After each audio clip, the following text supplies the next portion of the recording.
दुनिया की सबसे ऊंची चोटी माउंट एवरेस्ट को हजारों लोग फतेह कर चुके हैं, लेकिन एक ऐसा पहाड़ भी है जो उससे छोटा होते हुए भी आज तक इंसानों के कदमों से अछूता है।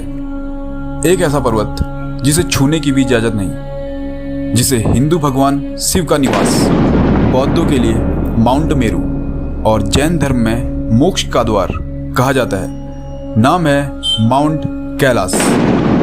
क्या वजह है कि आज तक कोई भी इसकी चोटी तक नहीं पहुंच पाया? क्या इसके पीछे कोई वैज्ञानिक कारण है या कोई अदृश्य शक्ति? आज की ये कहानी केवल रहस्य नहीं, बल्कि जियोपॉलिटिक्स, टेक्नोलॉजी और आस्था का भी खेल है। आइए जानते हैं इस वीडियो में। नमस्कार दोस्तों, सबसे पहले समझते हैं कैलाश पर्वत की वो पवित्रता जो इसे धरती का सबसे पवित्र स्थान बनाती है। हिंदू धर्म में इसे भगवान शिव का निवास माना जाता है। यहाँ वे अपने परिवार पार्वती, गणेश और कार्तिकेय के साथ रहते हैं। हिंदू धर्म के शिव पुराण, स्कंद पुराण, महाभारत, रामायण आदि जैसे पवित्र पुराणों और ग्रंथों में इसका उल्लेख मिलता है। इसी वजह से माना जाता है यहाँ परिक्रमा करने से ही मात्र मोक्ष की प्राप्ति होती है। बौद्ध धर्म के अनुसार यह कांग रिनपोचे कहलाता है। कांग का अर्थ है बर्फ और रिनपोचे का अर्थ है अनमोल रत्न। इसका मतलब बर्फ का अनमोल रत्न। कैलाश को डैम चौक का निवास स्थान भी माना जाता है, जो बौद्ध के देवता हैं। यहाँ परिक्रमा करने से बुरे कर्मों का नाश एवं बोध की प्राप्ति होती है। कथा है कि गुरु मिलारेपा ने नारो बोनचुंग को पराजित कर सूर्य किरणों से चोटी पर पहुंचकर इसका आध्यात्मिक अधिकार हासिल किया। जैन मान्यता अनुसार कैलाश पर्वत को अष्टपद पर्वत कहा गया है, जहां पहले तीर्थंकर भगवान ऋषभदेव को मोक्ष प्राप्त हुआ। इसलिए जैन धर्म के लिए यह स्थान अत्यंत पवित्र है। हिमालय के मूल तिब्बती धर्म बौन में यह पर्वत 9 मंजिल स्वास्तिक पर्वत माना जाता है और कैलाश के चारों ओर बौन लोग परिक्रमा वामावर्त दिशा में करते हैं, यानी एंटी क्लॉकवाइज, जो कि हिंदू, बौद्धों और जैनों के विपरीत दिशा में है। हजारों सालों से चली आ रही चारों धर्मों की परंपरा यह कहती है मनुष्य को इस स्थान के शिखर पर कदम रखने का अधिकार नहीं है।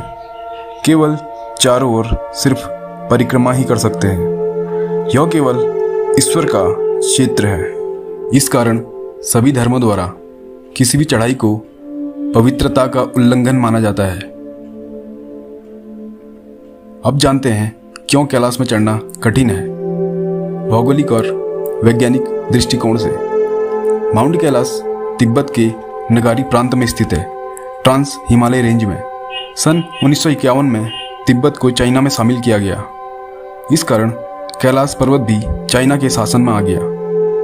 माउंट कैलाश भारतीय और यूरेशियन प्लेट्स की टकराव रेखा के पास स्थित है। इस कारण क्षेत्र में कई भूस्खलन, भूकंप और चट्टानी अस्थिरता देखने को मिलती है। यह पर्वत समुद्र तल से 6638 मीटर ऊंचा है।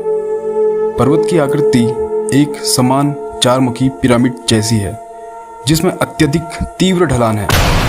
इसकी ढलानें लगभग 65 डिग्री से ज़्यादा तक जाती हैं। सामान्यतः पर्वतारोहण के लिए 50 डिग्री से अधिक ढलान खतरनाक मानी जाती है और बर्फीले और पथरीले होने के कारण बेहद फिसलन भरी होती है, जो इसे और ज़्यादा चुनौतीपूर्ण बनाता है।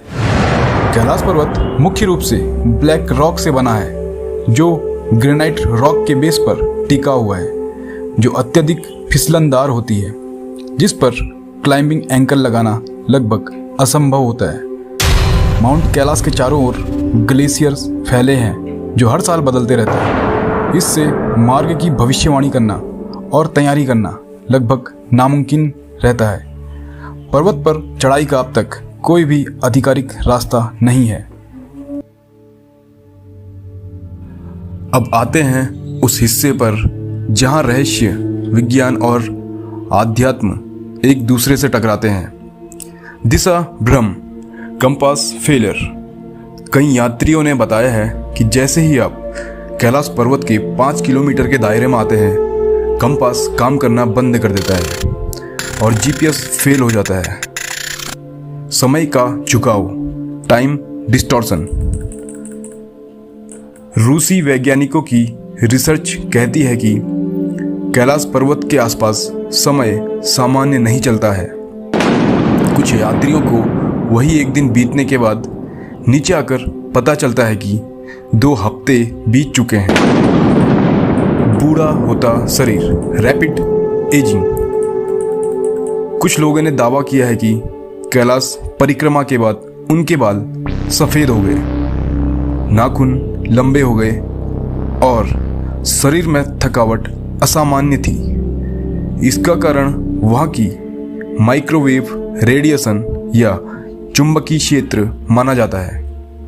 शिखर तक चढ़ने की कई लोगों ने कोशिशें की पर कामयाब नहीं हुए, जैसे ब्रिटिश पर्वतारोही ह्यू रटलेज हैं, जिन्होंने सन 1926 में कैलाश के पास जाकर अध्ययन किया लेकिन चढ़ाई नहीं की।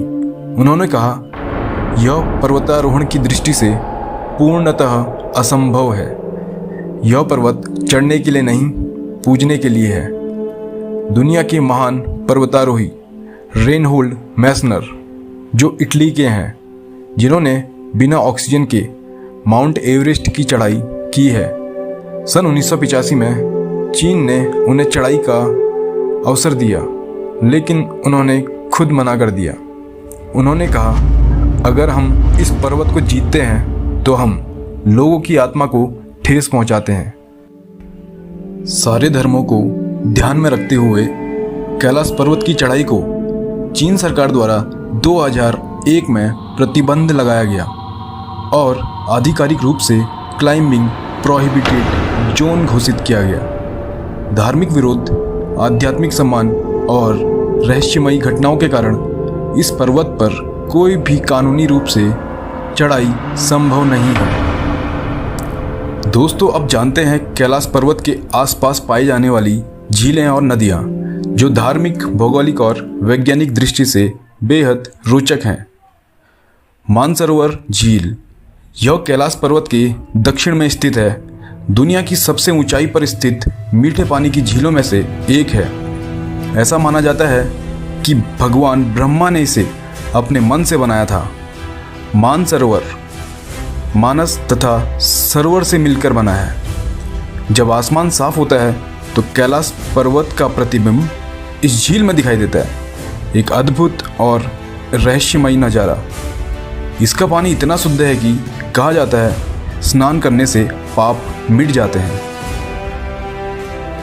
राक्षस ताल, यह मानसरोवर के पास ही है, लेकिन इसका पानी खारा है, जीवन के लिए अनुपयोगी।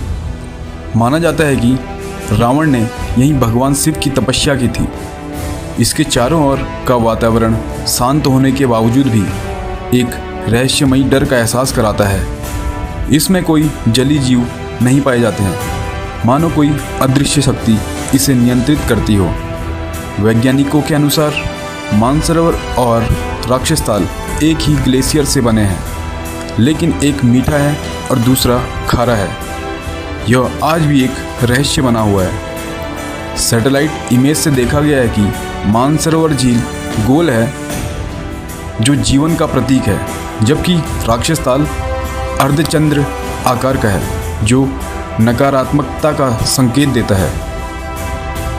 कैलाश पर्वत से 4 पवित्र नदियाँ चारों दिशाओं में निकलती हैं, जैसे शिव का त्रिशूल पृथ्वी को जीवन देता हो। ये हैं सतलुज, सिंधु, ब्रह्मपुत्र और घाघरा, चारों दुनिया की महान नदियाँ।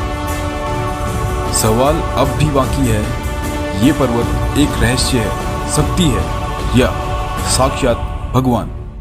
क्या इंसान कभी इसका जवाब ढूंढ पाएगा, या फिर कुछ रहस्य सदा के लिए रहस्य ही रहने चाहिए? आपको क्या लगता है? अपनी राय जरूर दीजिए। मिलते हैं अगली वीडियो में।